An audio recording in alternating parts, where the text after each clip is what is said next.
pre partnerku sa skladá zo 4 krokov, ktoré sa na začiatku učíme do štvorca a je to krok vpred, bočne, vzad, bočne. Čiže vpred, bočne, vzad, bočne.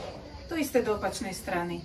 Vpred, bočne, vzad, bočne.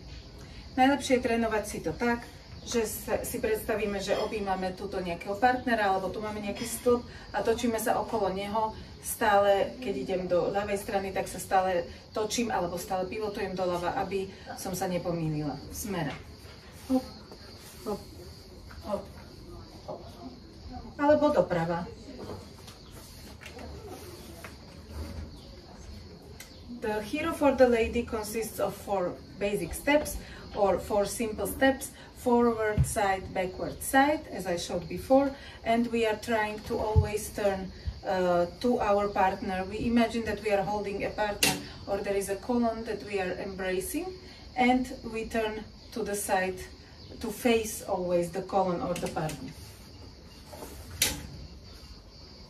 Or the other side.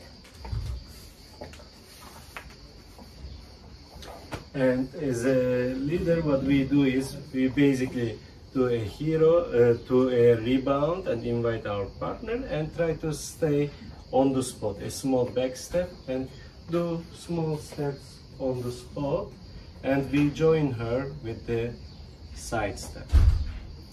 We exit the hero together with the side step. Čiže s posledným krokom bočne vlastne vyjdeme z hýra spolu s partnerom a ukončíme tak hero. Partner v hýre musí byť stále stredom, našim centrom, okolo ktorého sa my točíme, okolo ktorého robíme naše hero. Čím pevnejšie a stabilnejšie to centrum, tým lepšie sa nám to hero robí. And you can also turn on one leg at the end, or do the hero a little bit more to end up with a blocking step. Na začiatku partner robí malé pohyby, iba prenáša váhu na mieste a stojí na obidvoch nohách. Neskôr postupom času môže vlastne točiť na jednej nohe a pivotovať, alebo na druhej nohe, a na konci môže ukončiť hero blocking stepom.